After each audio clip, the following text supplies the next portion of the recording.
Everyone, it's Trevor here with another Daclus quality review. This is part of my New Year's resolution to see every movie that comes out in my theater and give a quick little review while sitting in my car on my phone. So, what happened is I went and saw Teenage Mutant Ninja Turtles Out of the Shadow. This is a sequel to the original Teenage Mutant Ninja Turtles movie. And you'll notice I am not in my car and I'm not near the movie theater. And the reason for that is my phone messed up again and didn't record it properly, so I have to record a new review in order to get one out. And normally I would sit in my car, but it's hot out. It is hot out, so I'm not just going to go sit in my car and do this. I'm going to stay in the shade, right where I am, where it's only marginally hot. So, Teenage Mutant Ninja Turtles Out of the Shadows. This is a sequel, and it is... Basically what happens in this one is Shredder escapes from prison, meets up with Krang the Conqueror, and Shredder decides to help him take over the world, and they, with the hope that they basically take over the world together and rule all that exists. Yeah.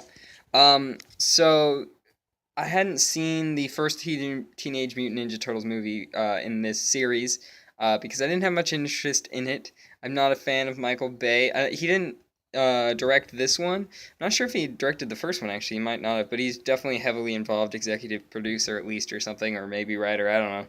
But I didn't have much interest in the first one. I was hopeful. I heard it got sort of mixed reviews. I didn't hear it was completely terrible. I heard some people hate it, some people love it, or at least like it a lot. And some are just meh on it. But I didn't have any interest in seeing it. So this one it's not my cup of tea. It's the type of movie that I know some people say, as the way you can enjoy it is, hey, you have to shut off your brain, and that's not my type of movie. I think I should be able to not be stupid to enjoy it, or not be in that dumb mindset. I should be able to, because there are some dumb sort of ideas in movies, but they're done well. They're done somewhat intelligently, and this isn't really one of those. It's done to be dumb, and it's a kids movie in some ways. It's a Nickelodeon movie. It's meant for kids, and I don't think you need to make a dumb kids movie. I know there are kids that'll enjoy this. I probably would have enjoyed it when I was a kid. I think my nephew would enjoy this. But it's not smart, it's not good, and there are smart movies like Inside Out. There are good movies that can be enjoyed by all people and are smart, and their kids will enjoy them still. This one's just it's dumb in a lot of ways, and I don't mean to be too rude, but I mean you'll like it if you like things like Gotham is very similar. I know a lot of people like Gotham, the TV show. Even though it sort of, what I consider is steering into the, I'm going to sneeze, steering into this,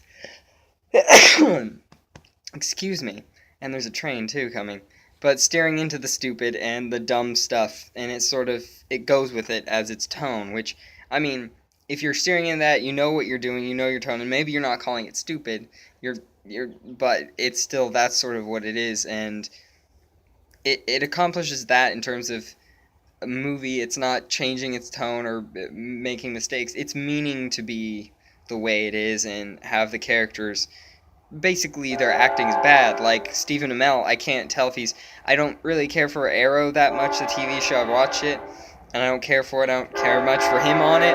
But this way, it's hard to tell because in this, he's so hamming it up that it's hard to tell if he can actually act. I know some people have said he's a good actor in like the TV show Hung, I guess.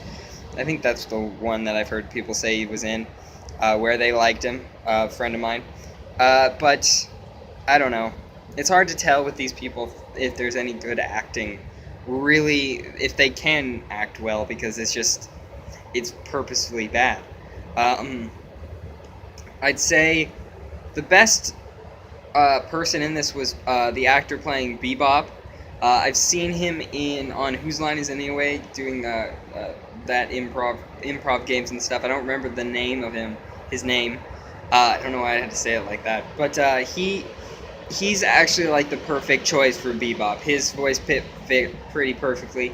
I would say that Rocksteady, not so much. I think he was pretty uninteresting. I don't know about the turtles. I have some issues with the turtles. Not the way they look is whatever, but there's certain like their accessories are a bit much, as well as there's times when they're supposed to go into their shells, but you never see it really. You never get a clear shot of it, and the reason is simply because, based on their physiology, they cannot do that. It is physically not possible for these turtles, based on the way they look, the CGI. They cannot go inside their shells. They have shells that basically look like backpacks on their backs, and then the front shell part on normal turtles, where they could go inside of, is just stuck to their chests and moves with it, and it's small, so there's no way it doesn't seem to connect to the back shell. So there's no way you can actually they could go inside of a shell. So it doesn't make sense in that fashion. Um, I'd say there's a lot of weird and the CGI. There's some good CGI at the end, in particular, that does work. So if you like just crazy CGI stuff, you'll pretty much enjoy that at the end. It's pretty fun.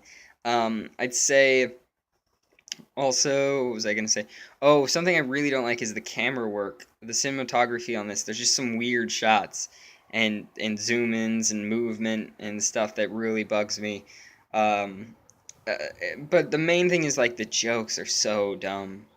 There are, I'd say there's like one or two. There's more than one. There's at least two good jokes in this. I think in the movie that I'm like, okay, that's actually decent. But most of them are just cringeworthy and terrible. And even the sort of ones that are good are done sort of poorly. It's like, oh, that's a good joke, and it's not done particularly well. It could have been done better.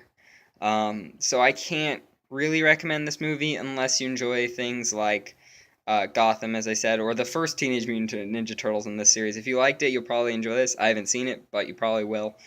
I'd also say something I did enjoy as a kid was Batman Forever, which is very similar in the its stupid sort of way, over the top, and I liked it as a kid. I don't remember liking Batman or Robin. I was probably too old by then and against it, but it's very similar to those Schumacher Batmans. So if you like those types of things, you'll enjoy it. That's basically all I have to say about that. So coming up here, I'm actually pretty shortly gonna go and see um, Popstar Never Stop Never Stopping, the comedy, and then I'm gonna see. Oh shoot, remember one and I forget the other one. This always seems to happen. What's the other one that came out? Oh, Me Before You, the romantic film. So I'm gonna see those. I still have to see Alice Through the Looking Glass. We'll see what's up with that. I was supposed to go with some people. I haven't really heard back from them because we postponed it, and we were supposed to reschedule, and I haven't heard anything. So I'm still trying to figure that out. But I might just end up going on my own. So thank you everyone for checking this out. Please subscribe to this channel for more reviews from me. Also, we do trailer reaction videos of all the geeky trailers that might come out, such as sci-fi, fantasy, or comic book based trailers, movies, TV, all that. And then we also have a podcast called Geek Wars Podcast. You can find on your favorite podcatcher, such as iTunes, Podbean, or Podcast Addict. And we talk about the geek in the week, all the geeky news each week. And it's again sci-fi, fantasy, comic book, movies, TVs, everything that we might just consider geeky. We'll talk about each week. And then what else do we have? We also have a Twitter at Geek Wars Podcast. Follow us there. And you can follow me on Twitter at Daclus. Spelling is in the title of the video. Thank you everyone for watching. Goodbye. Until next time when I'm actually in my car. I will actually be in my car. Okay, bye.